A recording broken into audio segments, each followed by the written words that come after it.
여러분 안녕하세요. 정치와 법 23번째 시간입니다. 오늘은 헌법상에 나타난 국민의 권리와 의무라는 제목으로 같이 공부하실 텐데요. 오늘은 권리보다는 의무에 더 초점을 맞추어서 공부를 하도록 하겠습니다.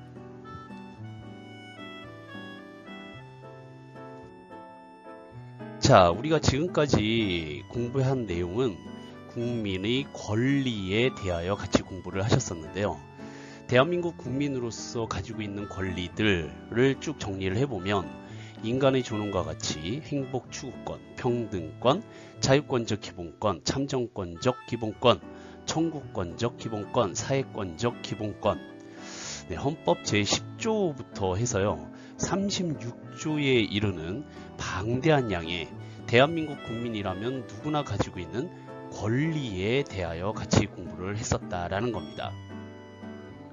우리가 지금 누리고 있는 모든 권리는요 바로 이 헌법에 보장되어 있기 때문임을 잘 명심하시라고 한 이유가 있었죠. 국가가 개인을 구속한다거나 억압하려면 이 헌법상의 권리들을 제한해야 하기 때문이다 라고 말씀드린 적이 있었습니다. 만약 국가 비상사태가 발생한다든지 혹 전쟁이라도 발발하게 되면 대통령이 가장 먼저 해야 되는 것은 TV에 나와서 대국민 발표를 해야 하는데요. 헌법상의 권리를 일부 제한한다 라고만 하고 사라지게 됩니다. 그때부터 여러분과 저는 지금까지 누려왔던 모든 권리를 행사할 수 없게 됨에 따라 마음대로 이동하거나 하고자 하는 일을 원하는 대로 할 수 없게 되기 때문에 헌법상에 보장된 이 권리들을 반드시 우리가 되짚어보고 명심하고 지켜나가야 한다는 것이었죠.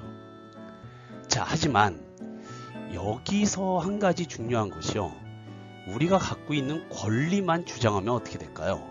사회적으로 질서가 무너지게 되고요. 더 나아가 국가의 안전망도 무너지게 되며 사회복리가 혼란하게 될 것입니다. 그래서 권리가 있다면 그 반대의 개념인 의무도 존재해야 한다는 것입니다. 자, 미국의 35대 대통령인 존 F 케네디는 이런 말을 했습니다. 국가가 당신을 위해 무엇을 할 수 있는지 묻지 말고 당신이 국가를 위해 무엇을 할 수 있는지 물어보라. 네, 의무의 중요성을 강조한 멋진 명언이었습니다. 우리 헌법 38조에서 39조에는요. 국민이 국가를 위해 해야 하는 의무에 관한 내용이 기록되어 있는데요. 첫 번째는 납세의 의무입니다. 그리고 또 한 가지는 국방의 의무인데요. 이 두 가지 납세의 의무와 국방의 의무는 고전적인 의무라고 해서 국가가 탄생하거나 독립하게 되면 반드시 기본적으로 지켜져야 하는 가장 기본적인 의무이기 때문에 고전적 의무라고 얘기를 하는 겁니다. 납세의 의무는요, 국가 운영을 위한 재정 수입 조달을 목적으로 하지만 조세의 종목과 세율은 반드시 법률에 따라 세금을 납부해야 한다는 조세 법률주의를 철저히 지키고 있습니다. 이는 조선시대로 치면 사또 마음대로 세금을 거둘 수 없게 한다라는 뜻으로요. 조세의 종목과 세율은 반드시 법률로 정한다라는 것은 국민의 재산권을 법률로서 보호하려는 취지를 가지고 있다라는 것이죠. 자, 두 번째 의무는 국방의 의무인데요. 나라를 지켜야 한다는 것은 그 나라 국민이라면 당연한 얘기겠지요. 그런데 재밌는 사건이 하나 있었어요. 한 대학생한테 징집 영장, 군대 영장이 날라온 사건이 있었습니다. 뭐 사건이 아니지만, 그런데 사랑하는 여자친구한테 군대를 간다고 했더니 헤어지자고 했답니다. 네, 굉장히 괴로웠겠죠. 네, 여자친구가 기다려주면 좋은데 못 기다리겠다고 이제 헤어지자고 이별 통보를 하게 된 거죠. 이 남자친구는 굉장히 괴로워하면서 어떻게 하면 자신의 사랑을 지킬까라고 고민을 하다가요. 헌법상에 제10조에 이런 조문이 있다는 것을 발견하게 됩니다. 모든 국민은 인간으로서의 존엄과 가치를 가지며 행복을 추구할 권리를 가진다. 그런데 헌법 제36조에 나타난 국방의 의무라는 것이 헌법 제10조에 열거되어 있는 행복을 추구할 권리를 침해하고 있더라 이거죠. 네, 그래서 헌법 소원을 걸게 됩니다. 이 조문뿐만 아니라 11조에 있는 모든 국민은 법 앞에 평등하다라고 되어 있거든요. 그런데 법이 불평등하잖아요.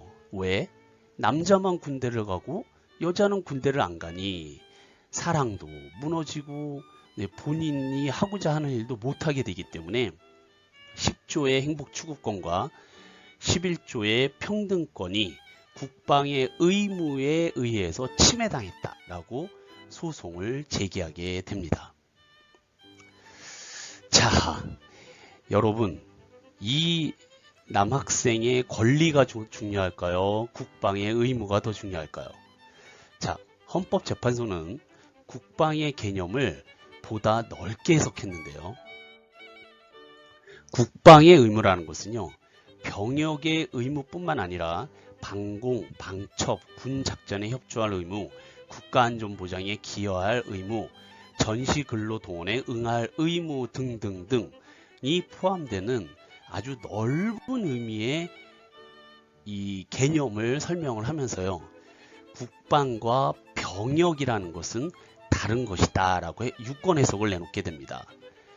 병역이라는 것은요, 전쟁을 하기 위한 군사 기술이므로 남자가 여성보다는 훨씬 전투력이 높기에 남자는 병역의 의무를 지게 하고 여성은 국방의 의무를 지게 하여 모든 국민이 효율적으로 나라를 지키는 데 동참한다 라고 해석을 하게 되었던 것입니다. 그래서 이 남학생은 결국 군대에 들어가게 되었고요. 판결을 내린 판사는요, 여기서 그 남학생이 사랑했던 여자친구한테 장문의 편지를 직접 수기로 써서 보낸 사건이었습니다.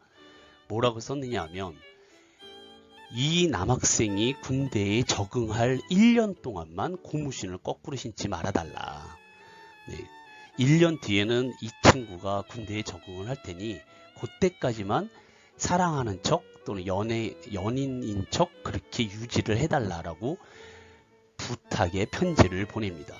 네, 결국 이 여학생은 그걸 받아들이게 되고요. 이 남학생에게 꾸준하게 편지도 보내고 면회도 가고 그러면서요, 둘의 사랑을 이어가게 됩니다.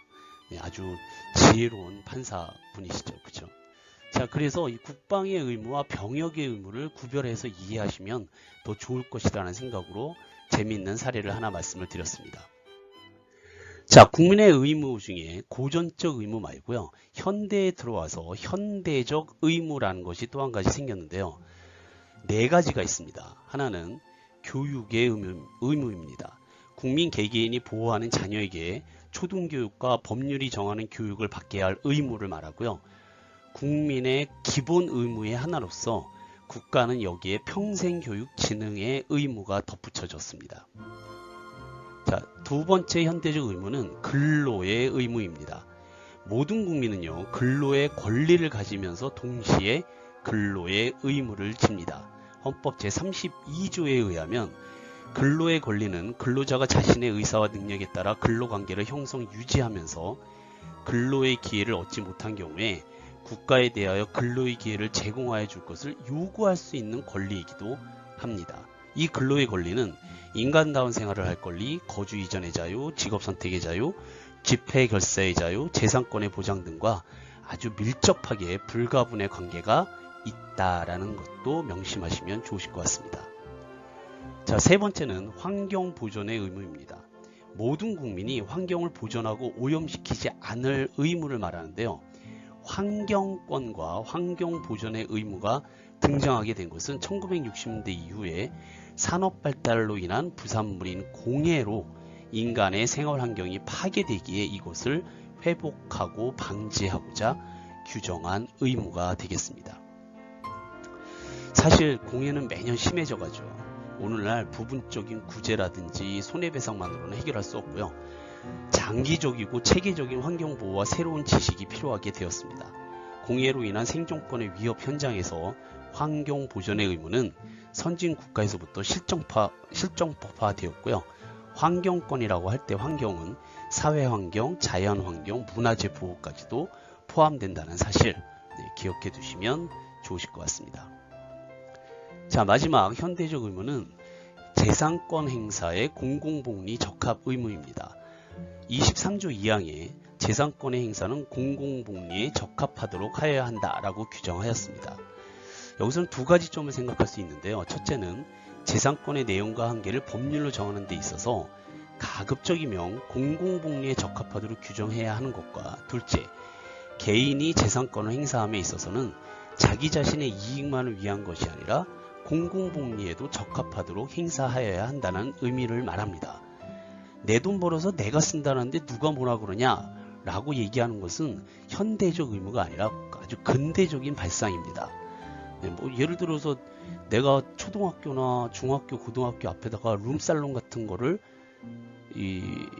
가게를 열면 안 되겠죠. 그건 공공복리에 적합하지 않게 되기 때문에 의무에 대한 위반 사항이 된다라는 것입니다. 자, 그래서 여기에서 공공복리라는 것은 현대국가에서 사회적 약자를 보호하는 복지국가의 이념에 따라 국가 권력이 사회적, 경제적 과정에 직접적으로 개입해서요, 모든 사람이 인간다운 생존을 확보하도록 하는데 그 책무가 있다라고 보시면 되겠습니다. 자, 이렇게 우리가 국민의 의무 두 가지 큰 종류를 보셨는데요. 고전적인 의무, 고전적인 의무에는 납세의 의무와 국방의 의무가 있었죠. 그 다음에 현대에 들어와서 새롭게 생긴 의무는 교육의 의무, 근로의 의무, 환경보전의 의무, 재산권 행사의 공공복리 적합 의무에 대해서 같이 공부를 하셨습니다. 처음에도 말씀을 드렸지만 권리가 있다면 의무도 반드시 뒤따르게끔 되어 있습니다. 내가 하고자 하는 모든 권리를 누리고자 한다면 그에 마땅한 의무도 바르게 행사해야 한다는 뜻이 되겠습니다. 자, 여기까지 우리가 헌법 제10조부터 해서 39조에 이르는 국민의 기본적인 권리와 의무에 대해서 공부를 해봤습니다. 다시 한번 헌법 조문을 쭉 읽어보시면서요, 지금까지 공부한 내용을 자세하게 그리고 제대로 정리해 주셨으면 합니다. 자, 오늘 여기까지 공부를 하고요. 다음 시간에는 우리가 통치구조편으로 들어갑니다. 통치구조편은 국회와 대통령과 법원, 삼권 분립의 가장 기본적인 요소를 같이 공부하도록 하겠습니다. 자, 오늘 대단히 수고 많으셨습니다. Have a nice day. Bye bye. Thank you.